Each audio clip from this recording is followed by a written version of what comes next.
All right, Chris. What's that? Chris, where'd you grow up? Where are you from originally? I'm originally from Baltimore, Maryland. And tell me about your family growing up. You had both your parents? Yeah, I had an interesting upbringing. I didn't have a bad childhood. It was, I guess you would say, it was confusing. You know, my father divorced my mother and married the next door neighbor when I was about 5. They still live next door to each other. It's literally been 39 years. Wow. They're directly next door to each other. My mother, back then she worked for. She actually worked for the FBI. She told me one time it was her job to print the 10 most wanted list. Back then there was no internet, so I guess it had to be mailed out. But my father was a totally opposite end of the spectrum. He was more criminal element, and I leaned more towards that side of things. He did and sold drugs, and I eventually started stealing drugs from him. And I guess you could say I met my first girlfriend, cocaine, when I was about 12 years old. And he found his coke in my wallet, and he never touched it again. But it was a little late for that. The seed was planted. Where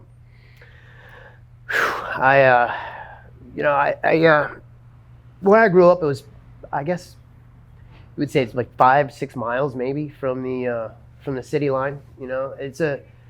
It appears to be a nice little rural, suburban kind of community, but like I said, it's right down the street. They're selling drugs on the corners, and it did take long for me to get mixed up with that kind of shit down there.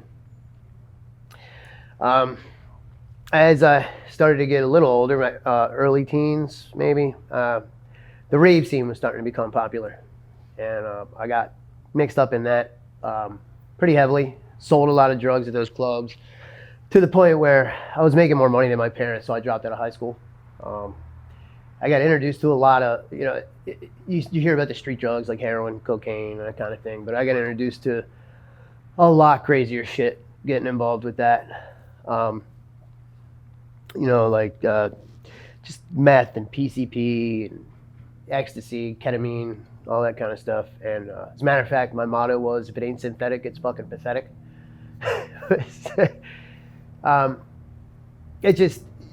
It wasn't a day went by we didn't mix 9 different substances together and fucking just crazy off the wall shit. But at around 17 I got my first place of my own, and I realized at that age it's an excellent way to make money, or at the very least keep a drug habit going, is to have a house for all that crazy shit to go on. These days they call them trap houses, but this was 95. That term hadn't even come out yet.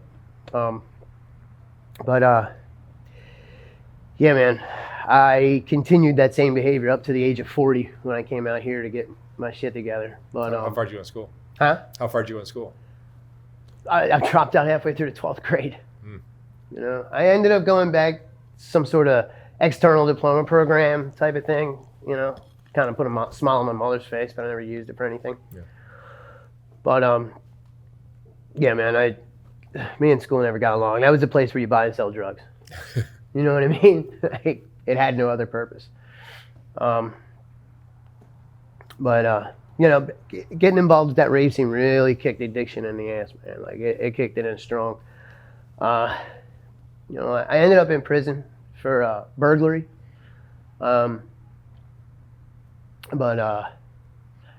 Before I went to prison, I went through a program called Teen Challenge. It's a Christian discipleship rehab.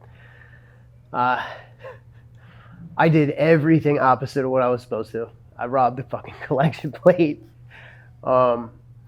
Straight up. I actually met a girl at the church, and we conceived a daughter at the church. Her name is Tiffany. It means appearance or manifestation of God. We thought it made sense. She's 19 now. Let's see. Shit, man. So Teen Challenge didn't work for you? It wasn't challenging enough, I guess. No, I definitely, You know, it planted a seed. As a result, I have a somewhat of a belief system. I can't say I lean in that direction, you know, but to this day, my nickname is Church, just because of my whole involvement with that thing.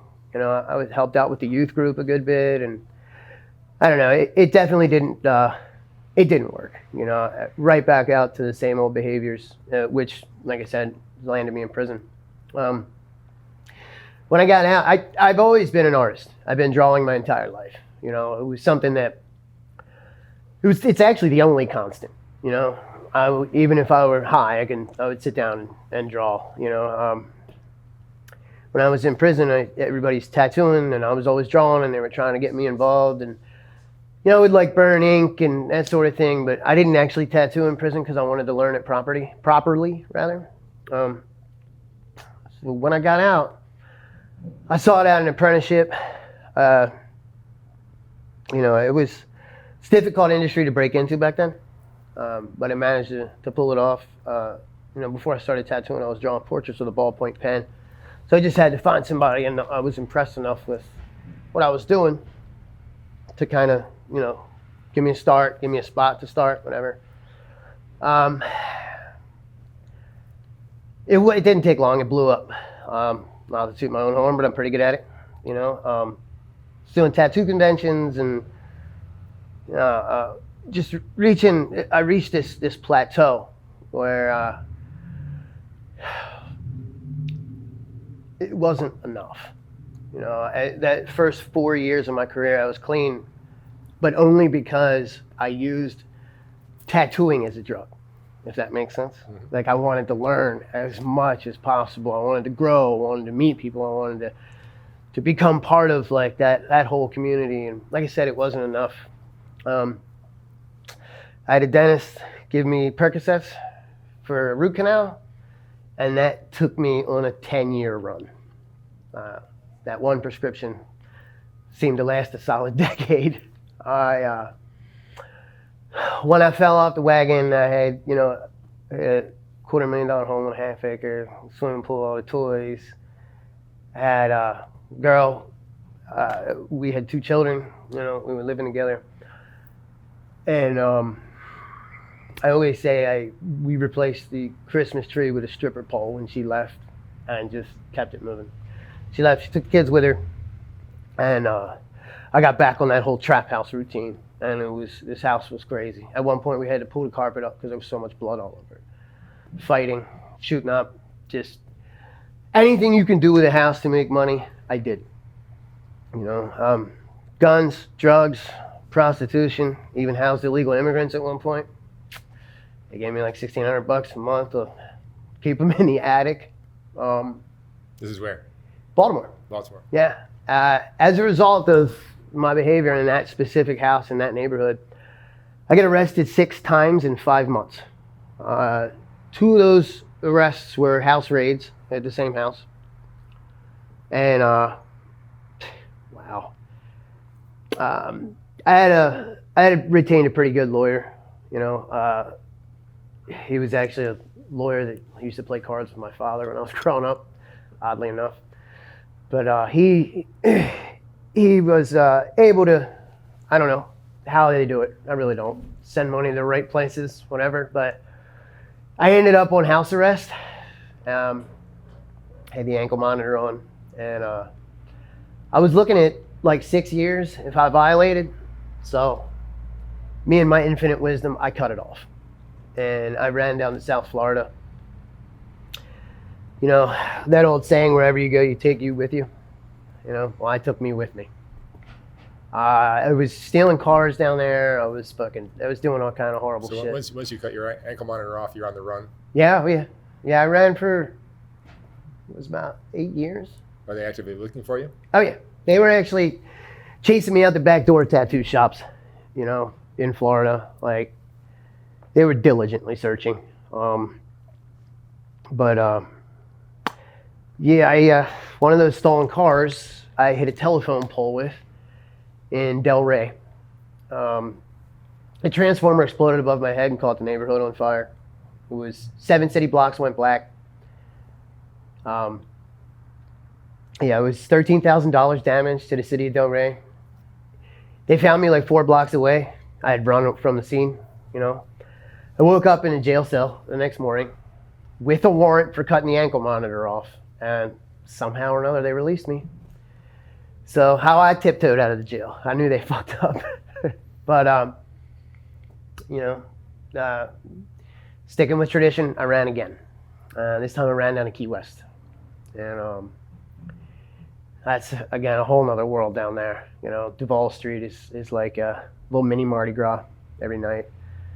You know, like you can literally panhandle $100 in 10 minutes. It's all tourists. And but it's extremely expensive to live down there, you know. But you can do what I did, and it's live on a sailboat in the mooring field. It's definitely a dark time. You know, I went from this award-winning tattoo artist that, was really making a name for himself. I was getting invites, you know, internationally, to the guy with 27 cents in his pocket, living on a sailboat in the Gulf of Mexico, you know, just fucking trying to get by, catching strawberry grouper for breakfast. But ultimately, everything ended up catching up to me. And believe it or not, even though I was looking at 6 years before I cut the ankle monitor off, I ended up doing a measly 6 months for all that shit. Yeah, that's the lawyer. He's an amazing person. You know, I got to a point where the whole trap house thing was easy to do. I had the last house I was at, it was paid for. I only had property taxes, gas and electric. And I got a disability check for schizoaffective disorder. They actually offered. I didn't even look into applying for the shit. That's how out of my fucking mind I was.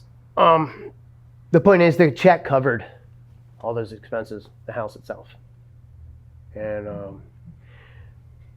we were tattooing out of it, the same old shit, the drugs, prostitutes, you know, guns, whatever, made money. And I reached the point where I had no fight left in me, you know. I was always pretty much of a fighter, good bit of violence in my past, and I lost every fight I got in towards the end there. I got a phone call from Michael Lynch. Michael Lynch was the original guy behind Felony Fights and Cage vs. Con. And instead of advocating violence these days, he actually helps knuckleheads like me get their shit together. And that phone call was, hey, if you want to come out to LA, possibly get a tattoo shop off the ground, you know, get your shit together, we'd love to have you. And that was all I needed to hear. I was done. I couldn't fucking take it anymore. I heard somebody say one time that desperation is a gift. I was definitely given that gift, because with no hesitation, I was on a plane in 3 days. I gave away the house and everything in it. I came out to LA with nothing. Didn't even bring my tattoo equipment because I didn't want the energy it held. I wanted to start over completely, and I did. I was actually, Michael owned a vape shop because vaping was really popular back then. This is 4 years ago. 4 years ago, Sunday, actually. Sunday the 30th, I had 4 years clean. I was tattooing out of the vape shop, you know. They had NA meetings out back. About 3 months in, I met my now wife. She came in, we did a little Friday the 13th special thing, you know, $13 for a tattoo on Friday the 13th. You know, it's just a little gimmick that's going on in the industry for quite some time. I've never even done it before. I didn't want to, but I did it anyway, and I'm glad I did, because on Friday the 13th, April of 18, this girl comes into the shop, get a tattoo, and we're the same height, same eye color, same hair color. We are both named Chris, and we are both originally from Maryland. I stole her consent form to get her phone number. We're now married. It's amazing, you know, because along the lines of the whole recovery network and community and all, aside from those similarities, her and I are completely different people, you know. Like, she's also from Maryland, but she grew up about 45 minutes away from Baltimore. You know, cows and cornfields, and, you know, she was actually a homecoming queen, where I was like the dropout degenerate. But we had one main thing in common that was really important, and that was that desire to just build a new life, a new healthy life, you know. And we stayed involved with the community, and the tattooing grew to the point where I'm at with it now. You know, I kind of wanted to get my career back on track and rebuild, and got to the point now where instead of the vape shop, we have another location. It's strictly tattooing. It's Interstate Ink instead of Interstate Vape. It's the name of the old place. Because my business partner is Michael Lynch, who owns all the treatment centers and all that good stuff. We have a program in place now where we can help other artists like myself with addiction issues get their lives and careers back on track. You know, I guess, you know, I said before, I burnt it to the ground, and I realized because tattooing is such an anything goes industry, you know, like tattooing will magnify whatever kind of person you are. It's bizarre. You know, when I was using, tattooing was my in on everything, you know, where in the past when I wanted to fucking get high, I had to scrounge $20. People would come over and just throw shit at me because it's the tattoo guy, you know. Like, it was one incident where the guy actually came over with fucking kilos. Like, these are people who wouldn't give me the time of day before, but because of tattooing, they're all about it. I don't know what it is, but it's always had that stigma. This time around, we did the complete opposite. I have pushed recovery through tattooing to the point where I have 2 artists working for me that are both clean. One of them I pulled from Baltimore, where I was from, so he could get his shit together. It's been a wild ride, you know. It really has. And here I am, able to give back,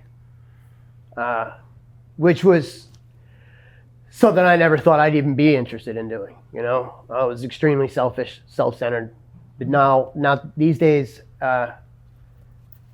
you know, I sponsor guys in the 12-step program after going through the steps with a sponsor myself. You know, like I said, our shop, we don't even have many clientele that aren't in the program. You know, because Southern California, a lot of people don't even realize it, but it's like the hub for treatment centers. It's huge. And, you know, actually, with the shop, I'm able to, like I said, do the complete opposite of what I did before. And it's pretty fucking amazing. It's been a true blessing. What were your drugs? What were my drugs? Jesus. I've done drugs most people never even heard of, man. Literally fucking. You had, so on a daily basis, I would do heroin, cocaine, usually around a half a gallon of vodka. Pile benzos, and occasionally meth on top of that. But since I was tattooing, I had all walks of life coming through. The ravers would come over and they would bring a bunch of psychedelics and shit like that. And you know, bikers come through, they bring PCP. You know, I guess my point is, like, just massive amounts of anything, every day. You know, that was my routine for about 10 years. But what's the secret to getting clean? Because you're clean now. Oh yeah. How long have you been clean? Like I said, it was January 30th, just this past Sunday, was 4 years. What helped you do it? What helped me? Or what advice can you give? You gotta want it. Plain and simple. Like I said early on, desperation was a gift. And I was desperate. I wanted nothing more than to change my life. I wanted to get back on track. Between that desire, first and foremost, and staying involved with, I realized at the ripe old age of 40, the importance of community. It's a huge part of it. It's just staying involved with a network of like-minded individuals who also want to stay together, to stay clean and keep their shit together. But I think one of the things that probably one of the most important things is, I never thought I'd say this, but the 12 steps. It really help you take a look at yourself, your behaviors, past and present, and break down exactly why I'm running from whatever it is I'm running from to begin with. Does that make sense? Yeah, man. It definitely starts with that desire, and it has to be a desire to stay clean. It's almost as strong as the desire to get high. I say almost because drugs have a craving involved. Somebody like me would hold on to a resentment for a fucking lifetime. If I had issues with somebody 10 years ago, 20 years ago, I'm still holding on to that. You know what I mean? I got to come after you, and I had to be taught to let go of that stuff, because it only fucking, like the person I'm upset with or upset about doesn't even know that I'm holding on to this shit. They don't give a fuck. Aside from that, man, like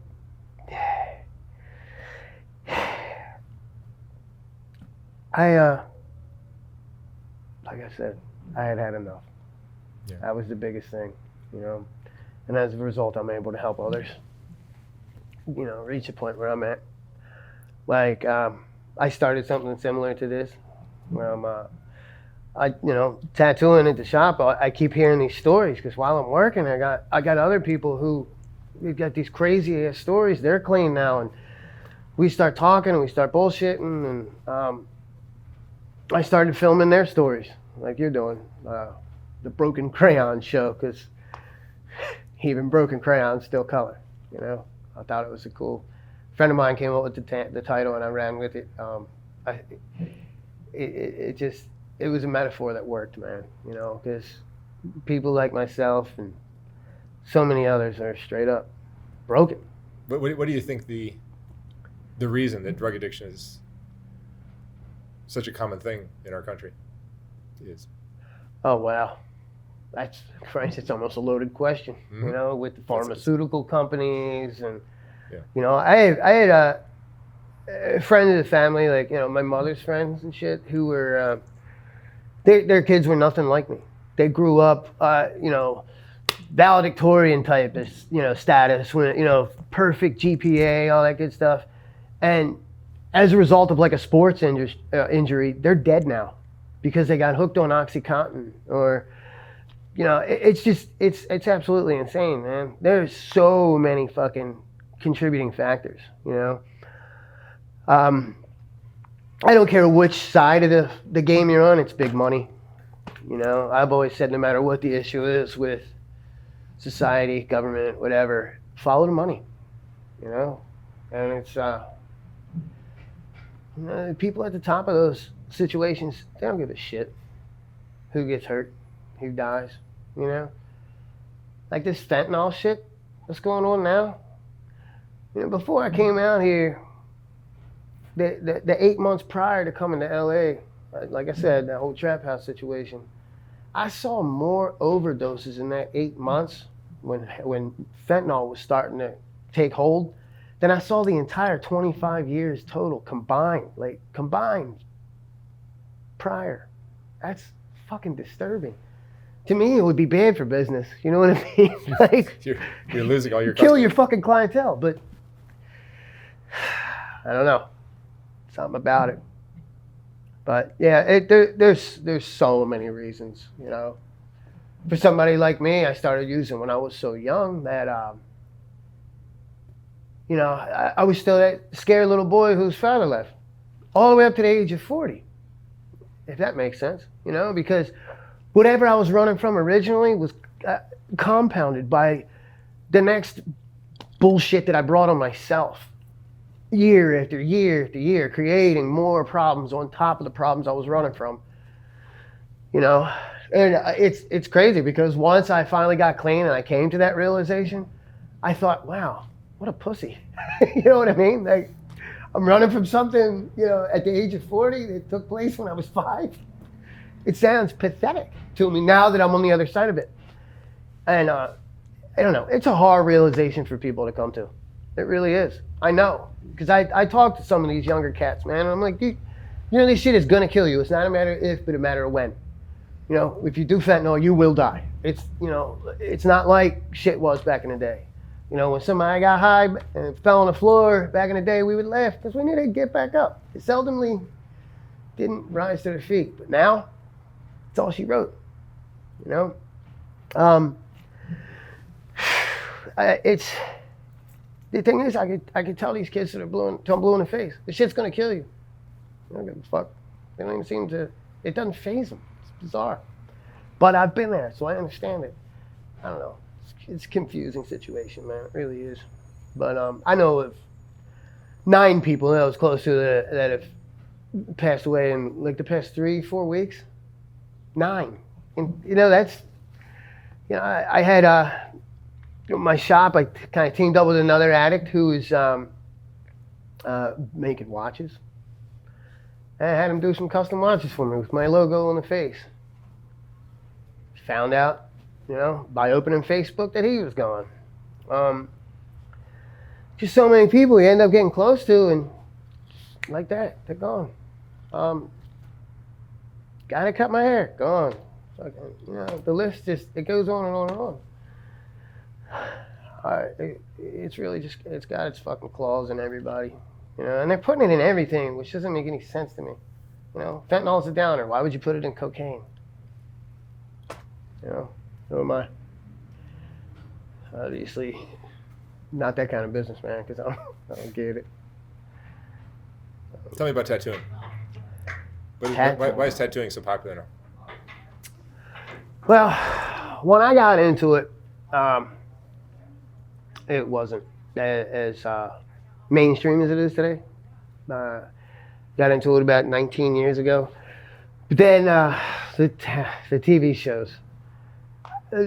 There's definitely different ways to look at that. You know, for guys like us, you know, at first we were like, this is fucked. You know what I mean? Like, don't drag this many people into this. You know, it's almost like an elite few that were capable. And now it's so popular that it's almost... Well, that was the other thing. That was the other side of it. Like, we noticed that people who would never get tattooed before were watching shows like Miami Ink back then, and they were coming in and getting heavily tattooed. So, you know, it had its pros and cons. But, Christ, I tattooed a Greek Orthodox priest. Like, this shit is for everybody now. I think, you know, self-expression, you know, a lot of memorial type tattoos. There's so many different situations where people get tattooed. I'm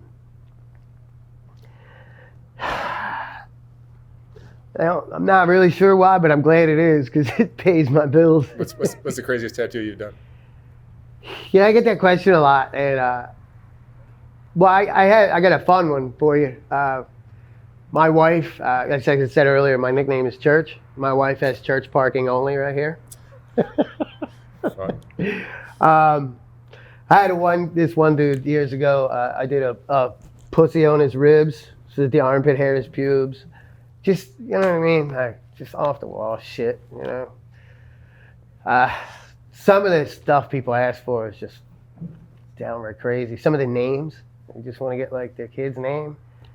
The one lady, she wrote it down. Nosmo King was the name. And if you write it down and read it, it says no smoking. I'm like, what the hell is this? She said, I saw it on the way into the delivery room. All right. I interviewed a guy a couple years ago, Mexican guy who was probably in prison, probably a prison tattoo, pussy eater across his upper lip. There you go.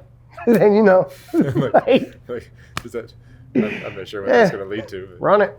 You know, I had one guy who was so distraught, man, like, because his nephew died and he wanted to get something for his nephew, but he wanted his nephew's name across his forehead. It's like, dude, like, I understand you're grieving. I get that you're hurting, but really, like, you put on your arm or something, man?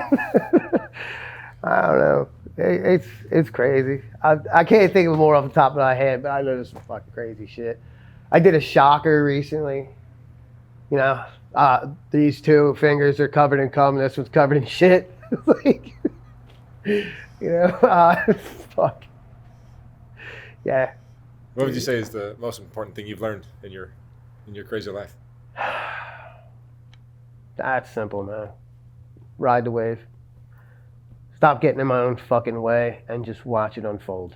You know, to the point where I'm literally able to take a step back and just process things and let things happen, if that makes sense.